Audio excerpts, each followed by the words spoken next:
Questa sera prende il via la 14ª edizione del Lizzagone Rivarolese, che è una rievocazione rinascimentale che riporta il centro storico di Rivarolo Mantovano al 1531. Quindi per 2 serate, proprio a inizio agosto, con questo caldo che ci accompagna, riappaiono fuochi, taverne tipiche, e Piazza Finzi diventa un'arena naturale dove uno spettacolo equestre con giullari e cavalieri a cavallo ci riportano appunto al periodo dell'epoca gonzaghesca, che è un po' il periodo d'oro di questa zona dell'Olio Po tra Mantova e Cremona. Ricordiamo appunto il matrimonio di Luigi Gonzaga detto Rodomonte e Isabella Colonna, che saranno poi i genitori di Vespasiano Gonzaga, fondatore di Sabbioneta.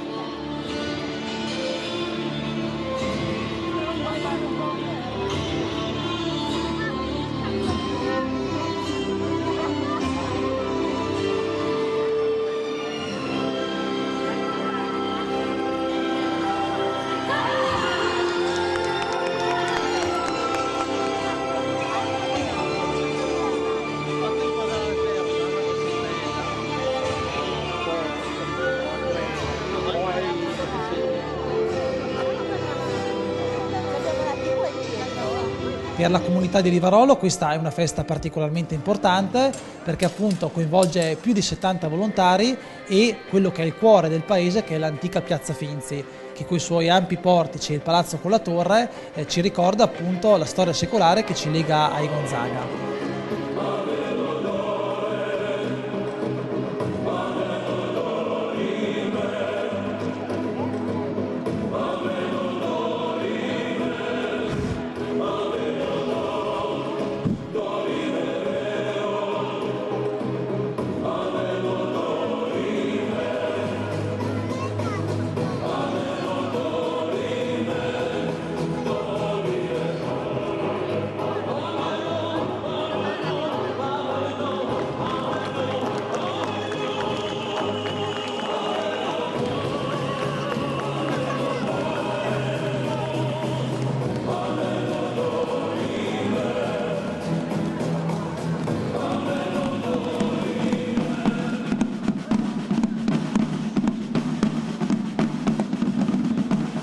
Importante novità di quest'anno è sicuramente lo spettacolo equestre, già presente l'anno scorso, ma quest'anno è stato arricchito anche grazie alla presenza degli sbandieratori Terre de Gonzaga, qui proprio di Rivarolo Mantovano, e dei Cavalieri della Fenice di Modena, che ci hanno riproposto uno spettacolo tipico del periodo con guerrieri e armigeri a cavallo, e diventa un po' il punto focale di tutta la manifestazione, che comincia intorno alle 19 con l'apertura delle taverne. Ce ne sono ben 4 in cortili e palazzi storici del borgo, e in Piazza Finzi invece diventa l'arena naturale degli spettacoli.